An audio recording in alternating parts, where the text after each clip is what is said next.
Simon Taylor here. If you don't know me already, here's a little bit of an introduction.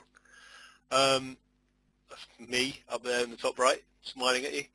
I'm the product owner, product manager for both APP and Styler inside the Arbortext product suite. I live in a town called Marlborough, which is in the southwest of England. And if you can hear birds tweeting in the background, it's because I work in an office in my garden, and because it's nice and countryside around here, you can probably hear lots of birds. All my career I've been working in print production and sort of information delivery, which is why APP is a big part of my life. Spent 5 years managing scientific journals, and then I learned how to use APP at a typesetter here in England, and then for the last 18 years, coming up to 19 in April, I've been part of the PTC, Arbortext and Advent crew, doing things like working for global services, doing pre-sales work, and for the large part being the product manager for a number of products. So my life has basically been around information delivery, either using HTML or XML. So hopefully you'll see some of that experience in what I talk about later on. So if I can get my slides to progress, here we go. So what we're going to talk about is Arbortext Styler and the Advanced Print Publisher tool. But what I wanted to do is sort of take a step back and have a look at why we use XML in the first place and how that relates to these tools that we're doing. So one of the main reasons we use XML is for content reuse. We want to use a chunk of content in a number of different outputs, delivery types. We want to be able to use the same bit of content in different publications maybe. Another reason is that XML provides a way of providing information about the content that it contains, either through semantically named elements and attributes and the structure of the XML content itself. What all this does is it separates the presentation of your information from the content itself. And the presentation part is what I'm all about. I'm all about how you can create style sheets and templates for delivering your information in a sort of compelling and interesting way. So we have two tools for doing this that I'm going to talk about. We have Arbortext Styler, and we have the Advanced Print Publisher. We'll talk about Arbortext Styler first, because that's the one that most people have heard of and use.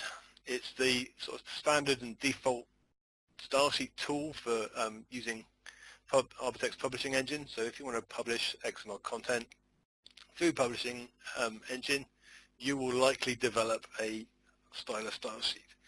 The Styler style sheets are used for not only styling the Arbortext editor environment, but also for creating HTML output and for creating PDF output and PostScript as well. So the big thing about Styler is that it is a multi-channel style sheet tool. There aren't many or any others of these out there in the market, but what it tries to do is present you with a single style sheet for styling your content for whatever output you want to do, which is a pretty big deal really for a tool like this. And as I said, there's not many other things out there in the market which can do this kind of thing. Most other places you need to learn specific technologies such as XSLT, XSLFO, or some sort of proprietary things like Quark Express stylesheet languages, that kind of thing. What stylesheet does is it removes you from that need to learn all those different technologies, and it provides you with a nice sort of simple interface in which you can set properties according to the structure of the content. What Arbortext Print Publisher does is it kind of gives you more of a toolbox approach to create print type outputs. So, sorry, I had a little dialog box pop up. So really it's sort of designed around creating page layout type of outputs. We can output to PDF by default, but there's also different other types of output you can create from APP, such as PostScript or graphical formats. And there's a couple of cheeky other types of output engines which let you do sort of more than that. I'll talk about those a bit later on. APP is sort of designed as a toolbox. So with APP, you don't get a prescribed way of working. You get a set of tools which allow you to do pretty much anything you would ever want to on a page and automate that process. One of the things that we like to say is that if you can define rules for how you would want a page to be delivered, then APP will allow you to do that as long as you've got the imagination to think of what you want to do. APP has got the tools embedded within it to let you automate your document production. What you do in APP is you develop what we call a template rather than a style sheet in a WYSIWYG view. So while you're working in APP, you can actually see what you're doing, and then you can generate your output from that. The other bonus about APP is that you can, once you've produced your document, you can open it and tweak it and sort of make fine-tuning sort of changes right at the last minute, if that's what we want to do. So let's have a quick look at Styler first. So over there on the right is a screenshot of what a Styler interface looks like. Styler works very closely with Arbortext Editor. You open it from Arbortext Editor, and it interrogates the document that you're using at the time that you're creating your style sheet. What you do generally is you create element matches for the elements that you want to style, and then you would create context matches for each of those. So for example, your paragraph element might exist within a chapter, or it might exist within a note or a figure caption or within a table cell, and you can style those differently inside Styler by creating different contexts for those elements. And then within each context you can create your own conditions. So with conditions you can test attribute values, you can test content, you can test a number of different things to create nested conditions which fine-tune your output. Styler, as I said earlier, lets you develop style sheets for different outputs. So there's an area on the page, I don't know if you can see my mouse moving, that's an area on the UI which lets you override specific settings and formatting properties for specific output types. So if you wanted your HTML output to look slightly different to your PDF output, then you can do that. But generally people use Styler because they want to reuse a lot of the styling information for their different output types. Styler's also got a set of tools, which I'll show you in a little while when I have a look at the UI, and which exist up here to create page layouts, and that lets you sort of create a hierarchical structure of page regions and page types and page sets. And there's also tools within Styler which let you generate things like index content, tables of contents, cross-references, and also a lot of the labels and numberings for things like lists and titles and that kind of thing. There's also a set of tools inside Styler which let you modularize your style sheet and give you access to a lot of the sort of core technologies which are working under the hood inside Styler. So one of the big deals about how you work with Styler is that you can reuse a lot of the styling properties.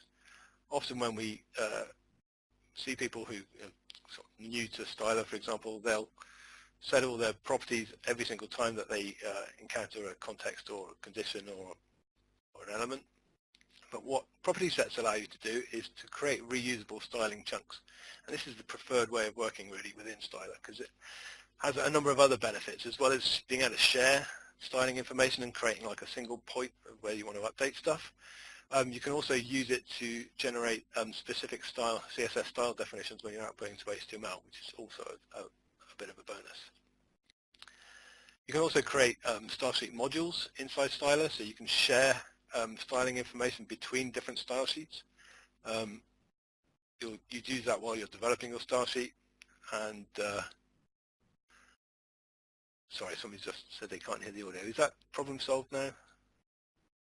So just carry on. Just carry on. So yeah, style sheet modules allow you to share styling information between your different style sheets while you're developing them, and then when you deploy it, you can flatten your style sheet to make it super efficient.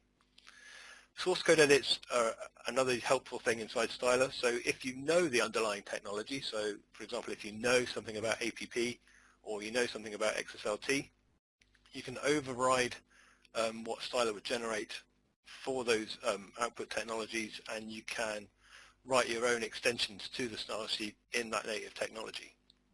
This is a way that you can access the underlying technology to do things which aren't necessarily exposed to the user interface inside Styler. Styler also allows you to create some functions for the output world as well. So recent additions include being able to create and use native APP functions. So what we had in the past was the ability to associate an APP template with your Styler style sheet, and you could store a lot of functions inside that template. But that sort of generated a bit of overhead. So what we allowed people to do is to create those functions actually inside the style sheet, and then they can call it from source edits. So if you wanted to do something like generate a barcode, you could create an APP function to generate a barcode and then call it from a source edit. We've also added HTML functions fairly recently as well, and these allow you to use JavaScript more extensively in your HTML output, so you can create something a bit more dynamic. And I can show you what that looks like, hopefully. Let me drag some stuff onto the screen. So here we have editor, oops, and here we have styler. So in this tab here, we have a number of HTML functions that I've written. Excuse my bad naming and the quality of my JavaScript. I'm not amazing at writing HTML JavaScript, but I've created these functions, and they do different things. So I've got one which creates an alert, for example. I've created a couple of functions here which allow a table of content to be hidden and shown, and then here's something that creates a button. And then in my context for a title within chapter, I can use those HTML functions. So the UI allows you to select an HTML attribute that gets output for this element when it gets transformed into HTML. And you can specify, you can either call a function directly or specify the text inside there. So here I'm going to call, for these different events, I'm going to call these functions. And what that then allows you to do, sorry about that, I've got a WebEx box right in my way. Let's get rid of that one. What then that allows me to do is create something like this. So just did a preview. So here we go. I've got a little button here which allows me to collapse and expand the table of contents. I've got mouse over stuff on my chapter title, which is the thing we've just been looking at. And on the title here, I've got a little pop-up that comes up. So previously inside Styler, this kind of thing would have been impossible, but now with the addition of HTML functions, we can do that a lot easier. So that allows you to create something a bit more dynamic inside Styler. There's also something inside Stylesheet properties, when that pops up, which allows you to call in external JavaScript libraries. And what this will do is associate this JavaScript library with your HTML that gets generated, so you can start using those tools in your JavaScript functions as well. It's an awesome addition. Let's go back to the presentation. So the way Arbortext Styler works with your XML content is that the style sheet itself will be sort of deployed with alongside Publishing Engine, and then when Publishing Engine receives a request, if it's publishing HTML, it'll create some XSLT out of your style sheet, and it'll be run against your XML to generate your HTML output, and there'll be optionally there'll be CSS that goes alongside that. Or if you are going to PDF, then you would, the APP DLL, which is part of Publishing Engine, will convert the style sheet into an APP template, use that with with the XML that's incoming and generate the PDF for you. So the important thing to take away here is that Publishing Engine has got these engines built into them. It has the APP composition engine, it has XSLT tools. So it will take the style sheet and make sense out of it for those underlying technologies. So you don't have to get your hands dirty learning those languages if you don't want to. Hang on a second.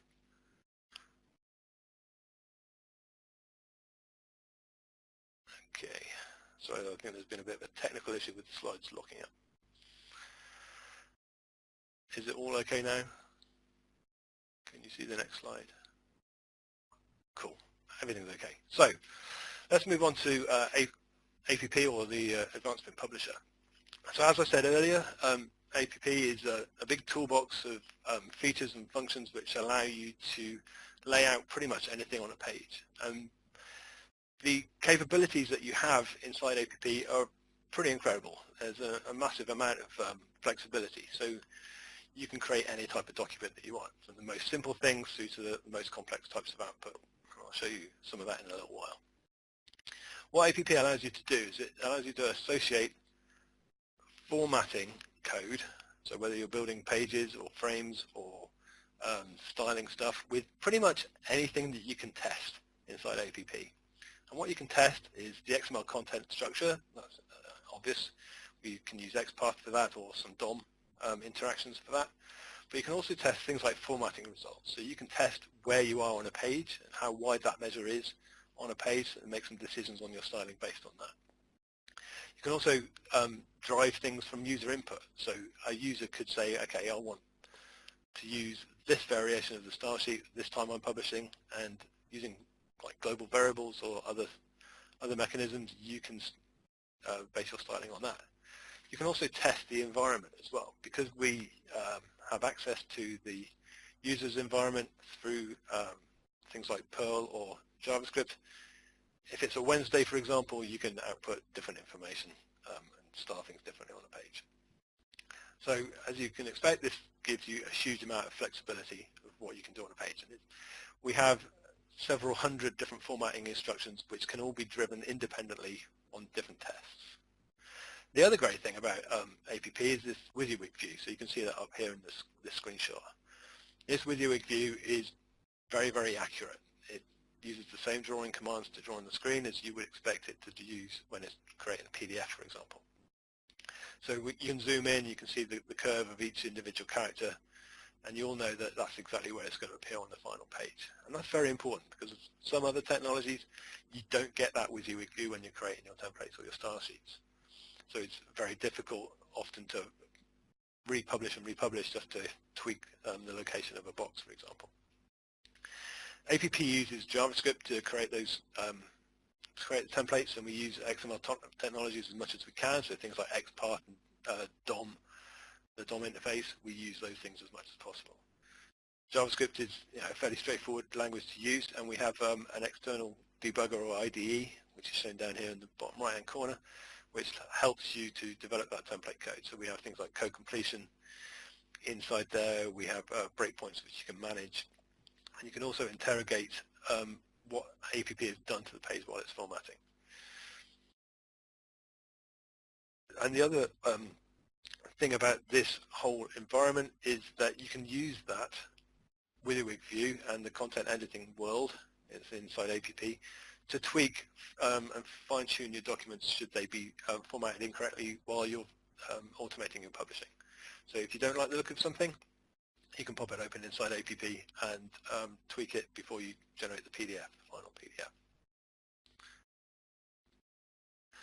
So in addition to the stuff I just mentioned, there's lots of other things inside APP's toolbox which might be of interest to you and you can use when you're creating documents.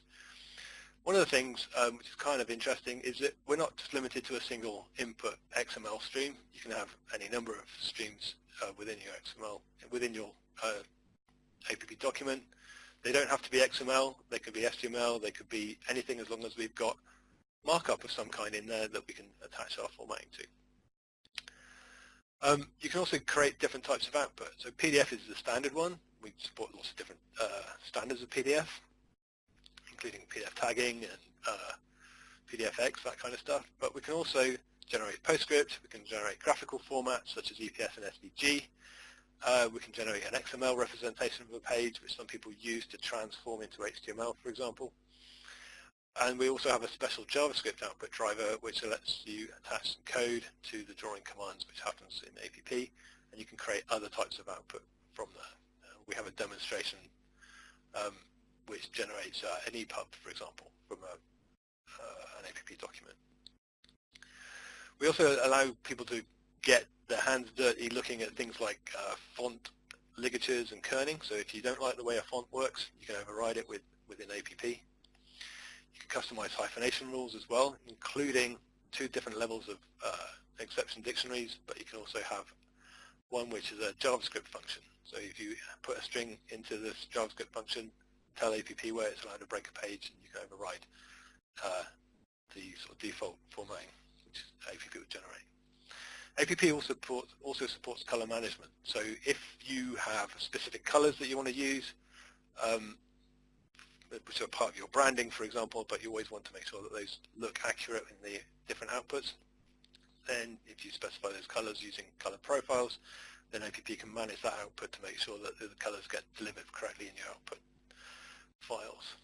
APP also supports equations. We have a tech engine inside APP which lets you format equations and break the equation lines appropriately for the measure that they're fitting. So we can take care of all that kind of stuff for you.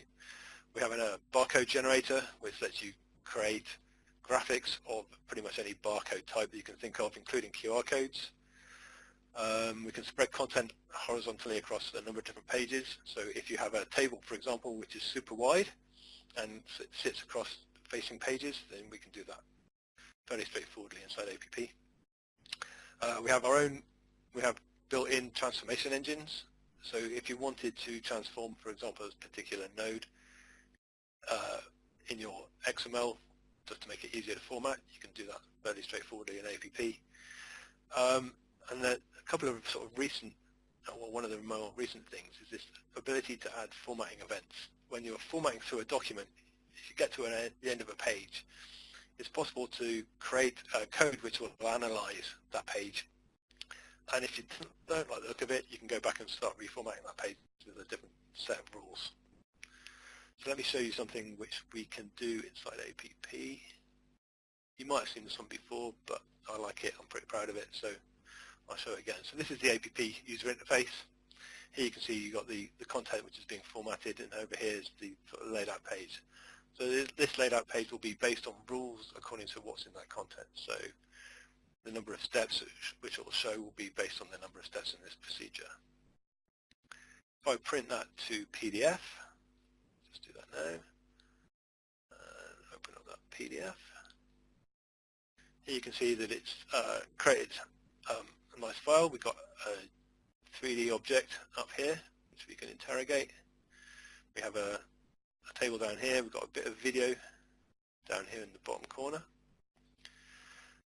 The procedures in the steps in the procedure that I just talked about in the APP interface are now done as little pop-up boxes, little layers in the PDF. So you can step through. So you don't have to read through pages and pages. You can just step through it this way. You can use the tools inside each of these procedures to change the user interface. So this is done by interrogating inside APP this 3D graphic and building a list of the views which are inside there, and then you can embed the Acrobat JavaScript that's necessary to change that view. We also have some interaction between the 3D graphic. So if I click on a part, you can see that this X will move around to show you which parts I've selected, but I can also isolate that part in the 3D by clicking on it in this list. If I've got a to-do list that I want to manage, then I can add that part to it. So I know that the next thing I want to do is go and address this component here. Also inside these procedures are controls for the video, so I can press play, stop inside there. So if I've got some video of a procedure that I want to illustrate, then I can include the include a video of that procedure so that whoever's reading this work instruction can follow that procedure that way. Great thing about this is that you can deliver it to somebody and they can use it offline if they want to. Starting to worry about time now. So that's a bit about APP. There are two ways other than the desktop. The desktop tool, you would use it for creating your templates, and for doing that sort of fine-tuning, compose page manipulation. Within Publishing Engine, there's two ways that you can use APP. So the sort of standard default way is using the F=convert method. So this is pretty much the same way as you would use using a styler style sheet, but instead of specifying a styler style sheet, you could use an APP template. APP template would have everything in it that you would need to be able to format code, and the APP DLL, which is inside Publishing Engine, will be able to use that directly. Another way which we added sort of reasonably recently is to replace a tool which we retired recently called APP Enterprise. This allows you to do other things. So remember I was talking about how APP can format multiple content streams and generate multiple outputs at the same time. Well, if you want to do that kind of thing, then you can use the F=APP approach. With that approach, you give Publishing Engine what's called an activation file, and that activation file is an XML file which contains information and scripting about what to do with a bundle of content which you put somewhere on your file system. APP will run that activation file, run the scripts which are contained within it, pull all that information in, and then do what it's told, basically, to generate the different outputs. What gets returned from Publishing Engine then is a response saying whether that's been successful or not, and it's possible to customize this response to provide links to where your output stuff is. So this little bit here is about when you would choose one versus the other for PDF output. I try to keep it sort of fairly simple. What it really comes down to is if you've got really complex types of output, or you really want to go really super fast, or you've got some print specific things that you want to do, then APP templates are probably the best way to go. If you don't want to own the knowledge of different underlying technologies and your output types don't need lots of source edits, then styler style sheets are probably your way to go. So there's a little bit of guidance here for which tool you should choose for creating your PDF output. If you ever have any questions about it, humming and hawing about it, then I'm always available to have a chat about which one's which.